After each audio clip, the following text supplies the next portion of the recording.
As an IT service desk engineer or an IT system administrator, one of your tasks is actually to troubleshoot users' device.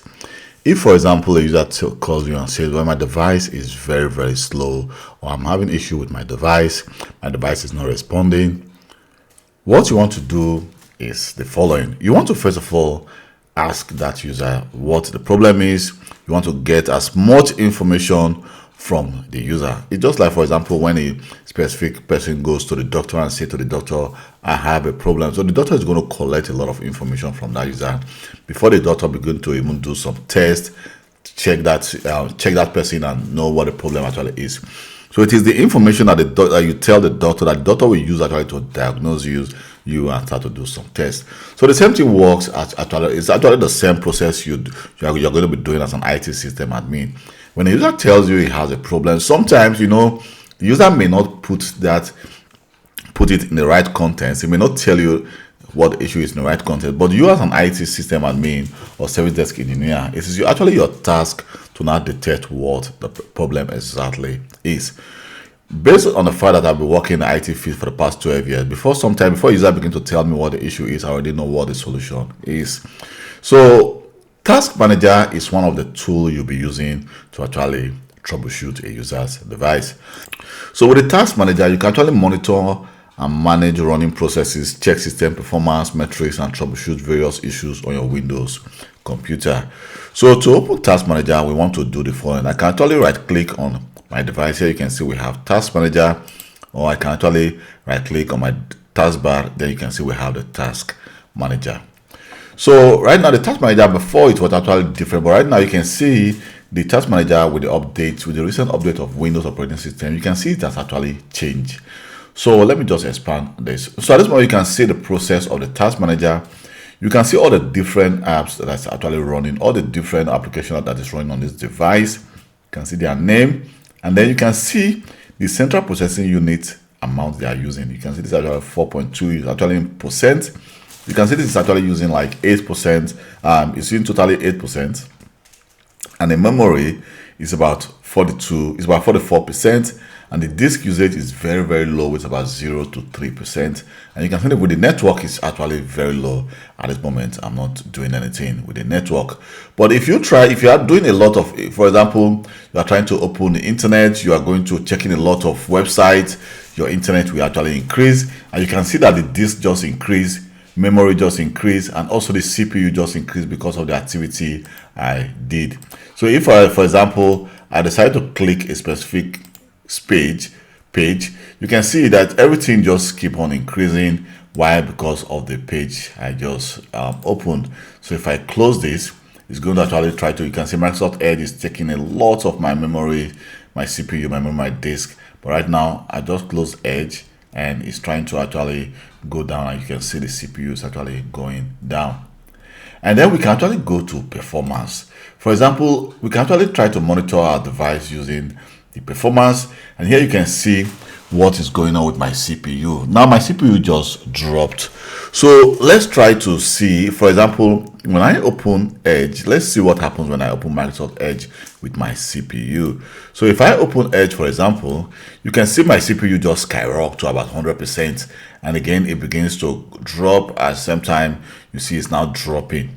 So if I open a specific program, for example, I open this page, then it's going to go up again, and then it comes down. So like that. So it depends on the activity that's being performed on that device. It makes the CPU to rise up or down.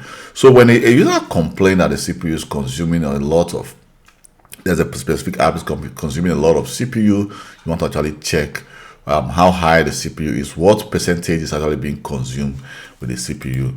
And also for the memory, you can see the memory usage at this moment.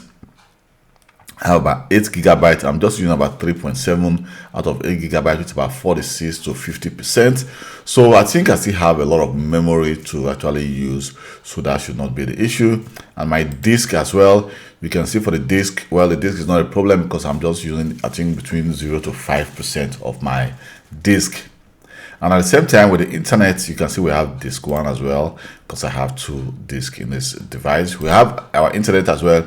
You can see our internet actually is waving. You can actually see that if, for example, I try to open a program, and you can see what happened to my internet. It just goes up, and then if I open a new page, you can see it just skyrocket, and then it will go down. And then, so it depends on exactly what you are doing. If I try to open, for example, Facebook here, you can see it skyrocket, and then it will go down again. So it depends on what you're actually doing.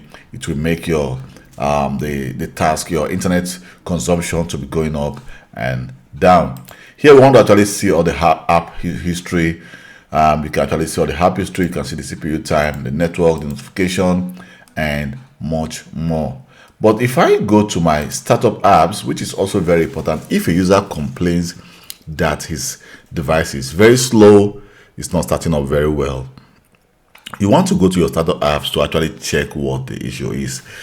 First of all, you can see some of these, some are disabled. You can see that Microsoft Edge is actually starting with this device. So what I can actually do is to actually disable it. For example, we can also disable the Microsoft Teams not to start with this device. So it's going to make my device run more faster. And that is the fact.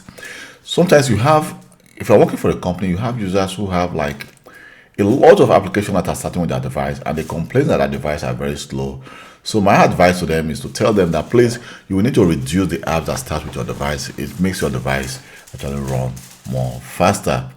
So now I want to actually go to users. If, for example, you have multiple users who are actually using this device, if this is a shared device, or users can actually log on remotely using the remote desktop, you can actually see which user is logged onto on this device, and at the same time you can also see which app the user is running.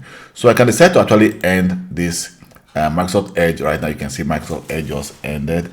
So if, for example, user is complaining, I can actually remotely connect to that device, check TaskManager, and then begin to end some of the programs and see which of these programs are actually consuming a lot of my memory and CPU. Here we have details. You can see all the details, for example, services, all the different services that are running on this device. I mean, all the different apps. You can see all of them are actually here. And the status, you can see status running, they're all running. And then you can actually see the CPU, the memory allocation, and the architecture, almost 64-bit. You can sum actually 32, which is the 32-bit as well. So here we have the services. So the services, you can see all the different services which are actually running on your device. We can decide to actually start a service, or for example, we can actually stop a specific service that is running on your device. So this is what you can actually do with the Task Manager. It's actually very robust, and I use it a lot at my workplace. If, for example, I'm trying to diagnose what the issue is with a specific user's device.